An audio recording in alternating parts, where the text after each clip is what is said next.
On a humid February night in 2026, on a 3,500-hectare patch of coastal Lagos called the Lekki Free Trade Zone, the last unit of the largest single-train oil refinery on Earth came online, 650,000 barrels per day, 10 years in the building, $20 billion in the spending. And, by the middle of that year, the reason the country it sat in had become a net exporter of petrol for the first time in 50 years. Nigeria, the nation that for half a century had pumped some of the world's best crude out of its delta and then bought refined fuel back from Europe at a markup, was now shipping petrol out. The man who had paid for it was 68 years old. He had been born in Kano, in the north, and he had started, in 1977, with a family loan worth about $3,000. This is the story of Dangote Group.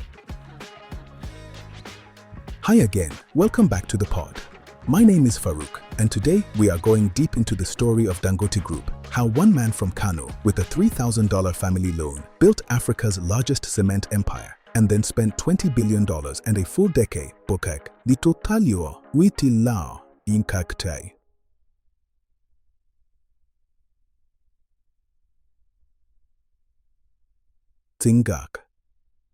Tingo, train oil refinery on Earth, turning Nigeria, for the first time in 50 years, into a net exporter of its own petrol. Let's get into it. To understand Dangote Group, you have to begin in Kano. Aliko Dangote was born on the 10th of April, 1957, in Kano, the dust and trade capital of Nigeria's Muslim north. A 1,000-year-old caravan city where, long before the British arrived, Hausa merchants had been moving goods between the Atlantic coast and the Sahara. It is tempting to call Aliko Dangote self-made. It would be technically true, and historically misleading.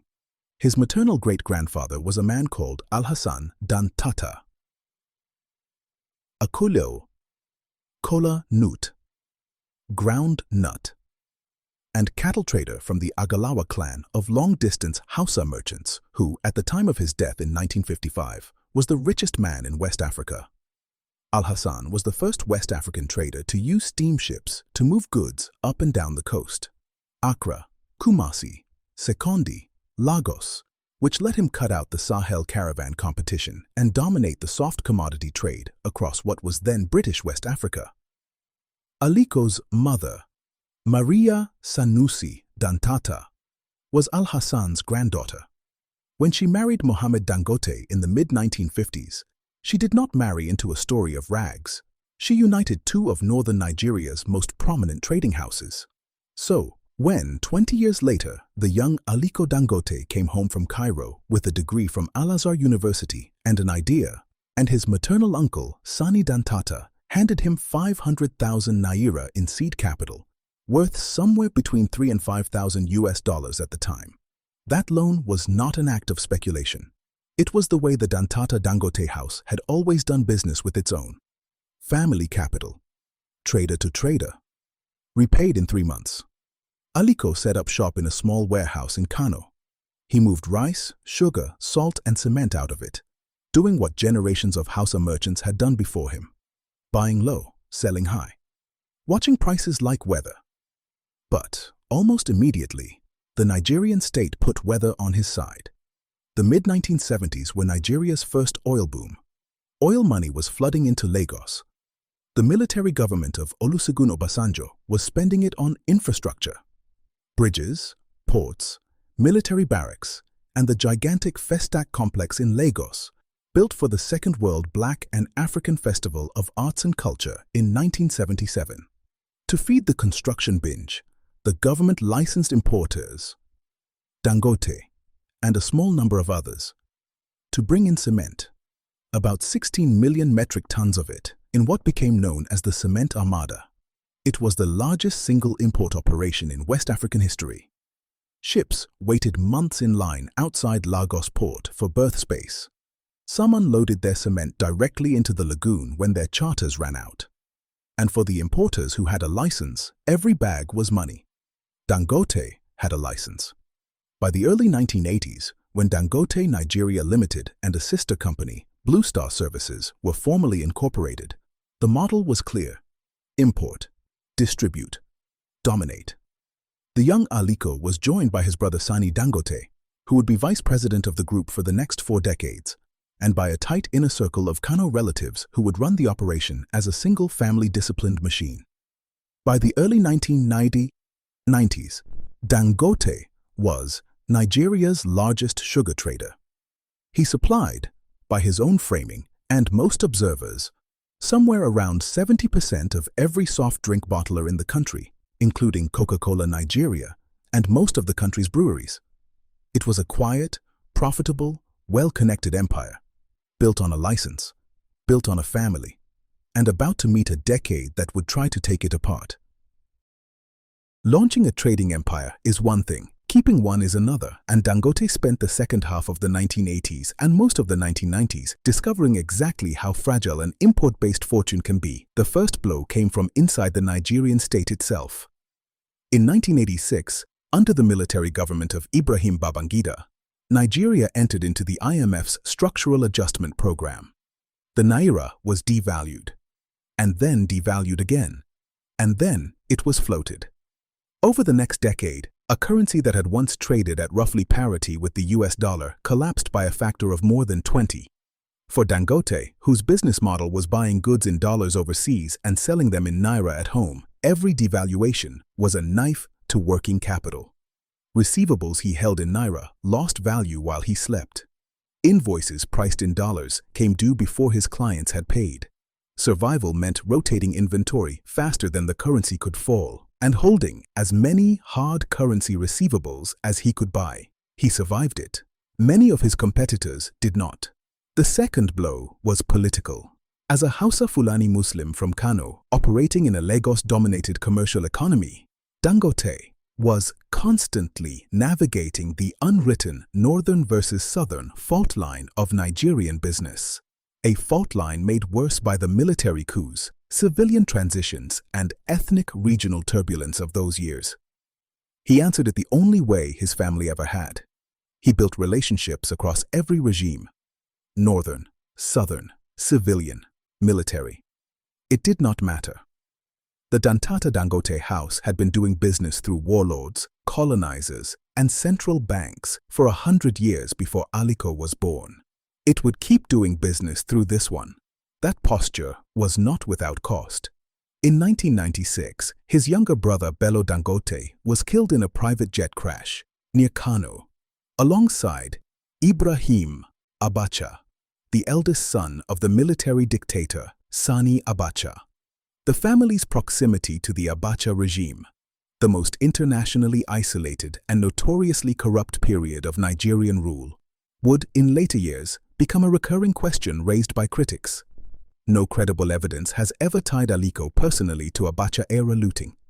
But the photograph of those years is the photograph of a family that knew how to be in the room with whoever was in power. That, too, is part of the origin. The third blow was structural, and it came at the turn of the millennium. By the late 1990s, the import license game that had made Dangote rich was running out of road. The trade balance was unsustainable. The political will was shifting, and in 1999, Olusegun Obasanjo, the same general who had presided over the original cement armada 22 years earlier, returned, this time as a civilian president, and pulled Dangote into the inner circle of his economic reform team. The reform was not, however, going to be friendly to the trader. In 2002, the Obasanjo government launched what it called the Backward Integration Policy, a sweeping ban over time on the importation of cement and several other commodities the country could, in theory, produce for itself. In one stroke, the policy threatened the foundation of the Dangote empire. For 25 years, his business had been built on bringing things into Nigeria. Now the government was telling him, and every other importer, that the era of bringing things in was over. There were two ways to read this announcement. The first was as a catastrophe. The second was as the largest industrial opening in the country's history. Dangote read it the second way. He had by then already begun construction on a sugar refinery at Apapa on the Lagos waterfront, the largest of its kind in sub-Saharan Africa, commissioned in the year 2000.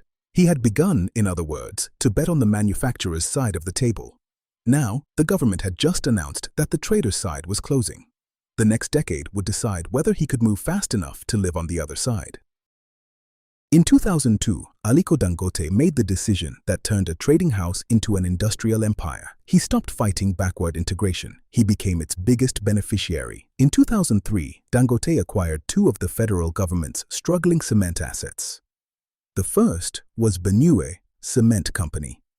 The second was a partly built, partly abandoned plant in Kogi State called Obajana, a project that had stalled under state ownership for years. Dangote bought the controlling interest. The price was a fraction of what it would have cost to build the plant new. And the political timing, a privatization wave under Obasanjo, an importer turned manufacturer at the front of the policy queue, could not have been better. Critics would, years later, call this crony capitalism. Defenders would call it the unavoidable shape of African industrialization. The Kogi state government, under a different governor 20 years on, would attempt to call it something else entirely. But that comes later. What mattered in 2003 was that Dangote now owned plants, and plants meant he could play a different game. In 2007, Dangote Sugar Refinery listed on the Nigerian Stock Exchange. The same year, NASCON, Dangote's salt business, listed too. In 2008, the Obajana plant was commissioned at 5 million tons per annum. At that moment, the largest cement plant anywhere in sub-Saharan Africa. And, on the 26th of October, 2010, Dangote merged the Obajana, Benue, and Gaboko plants under a single listed vehicle, Dangote Cement plc, and floated it on the Nigerian Stock Exchange. Within hours of listing, it became the most valuable stock in Nigeria. It still is. As of 2026, Dangote Cement accounts for roughly 1 in every 8 naira of equity value on the entire Nigerian market. In 2011, the federal government recognized Aliko Dangote with the GCON, Grand Commander of the Order of the Niger, the country's second highest national honor. In 2012, Forbes named him the richest man in Africa, with a net worth of more than $13 billion. He was 55 years old. The boy from Kano had become a continental figure.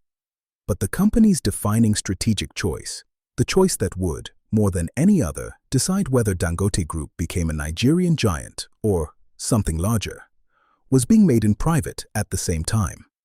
In September of 2013, Aliko Dangote stood up in Lagos and announced that his group would build a new project.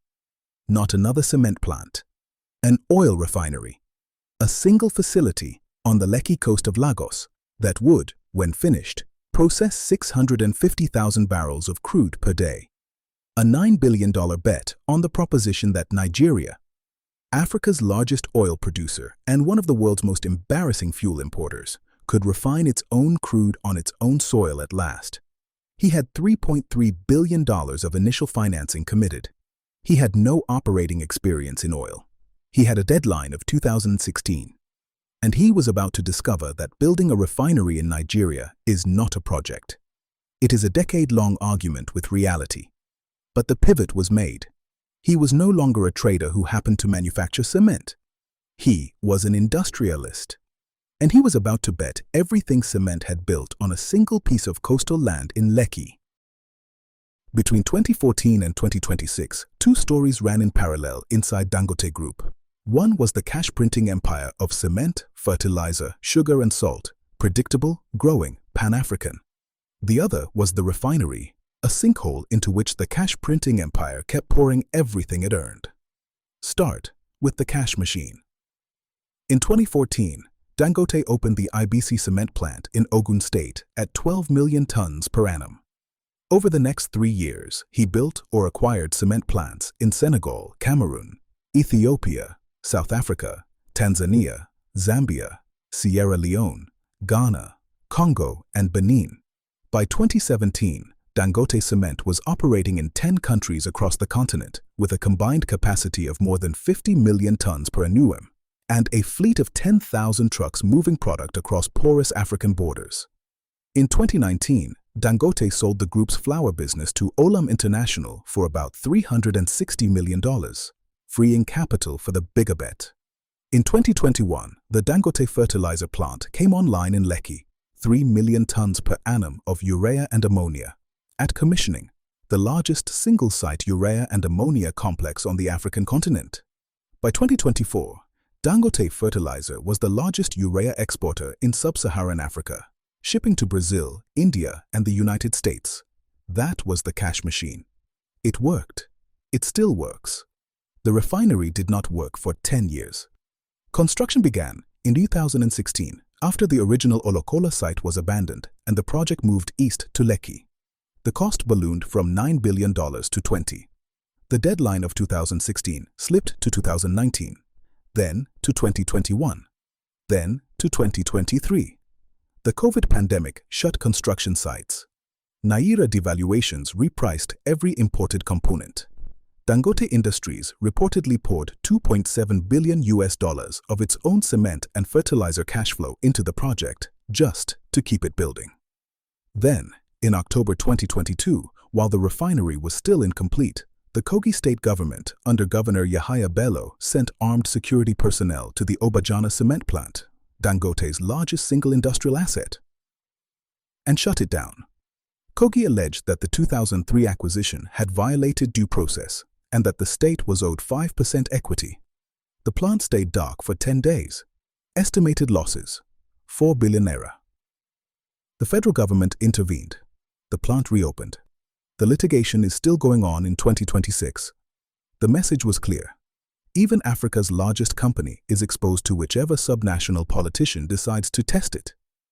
The refinery came back into focus in May 2023 when outgoing President Muhammadu Buhari personally inaugurated it 8 days before leaving office, a ceremonial start with the facility still pre-operational. Real production began in January 2024 with diesel and aviation fuel. Petrol followed in September of that year, and in February of 2026, 14 years after the project was announced, the refinery finally hit its full 650,000 barrel per day nameplate capacity. The most valuable single asset Africa had ever built was running. Nigeria became a net exporter of petrol in March. By May, Bloomberg measured Aliko Dangote's personal net worth at $36.8 billion, making him, on most measures, the wealthiest black person in human history. The refinery's first full year of operation was also the year Dangote Group went to war with the Nigerian state. The conflict had been building since 2024. Dangote accuses the Nigerian National Petroleum Company, NNPC, of starving him of crude oil, supplying 5 cargoes a month against the 13 needed for full operation, forcing him to buy Nigerian crude on the international spot market in dollars. NNPC, in turn, accuses Dangote of producing substandard fuel and of attempting to acquire a private monopoly over Nigeria's downstream petroleum market.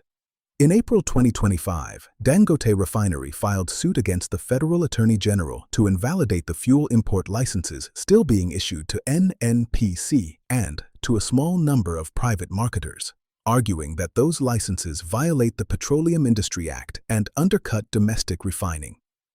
In May 2026, NNPC filed its court response, calling Dangote's suit an attempt at monopoly control that would expose Nigeria to supply shocks. It is, by most accounts, the largest single piece of commercial litigation in Nigerian history. It will decide whether the Petroleum Industry Act actually protects domestic refiners, whether Nigeria dismantles the $11 billion a year fuel import economy that has dominated its trade balance for half a century, and whether the planned September 2026 IPO of Dangote Refinery, the financial event the group has been pointing at for a decade, can proceed at all. While the case grinds on, Dangote is not waiting. In October 2025, the group announced it would expand the Lekki refinery from 650,000 barrels per day to 1.4 million, which, if built, would be the largest refinery on Earth by a factor of nearly 2. A second 650,000 barrel refinery is being scoped for East Africa, with Tanzania and Kenya competing for the site. Steel, telecoms, and natural gas have all been hinted at.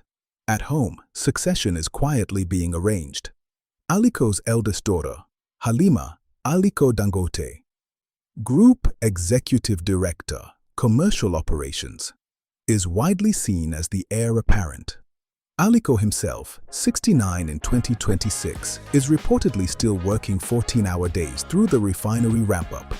The bigger question, the one Africa's economists and African industrialists are arguing about right now, is whether Aliko Dangote is the model for African industrialization or its last great state-shaped exception. Every empire has an origin. Dangote's origin is a Kano warehouse, a family loan worth $3,000, and an import license in a country that needed cement faster than its ports could unload it. The empire it built is, by some measures, the most valuable single industrial fortune in African history. The question it leaves us with is whether the next one can be built without the state. This is Asili Africa. That is the story. And like every story worth telling, this one is still being written. If this episode made you see something differently, share it with someone who needs to hear it. I am Farouk. This is Asili Africa. Every empire has an origin. Now you know this one. So start building, because yours might be tomorrow's origin story. See you on the next one.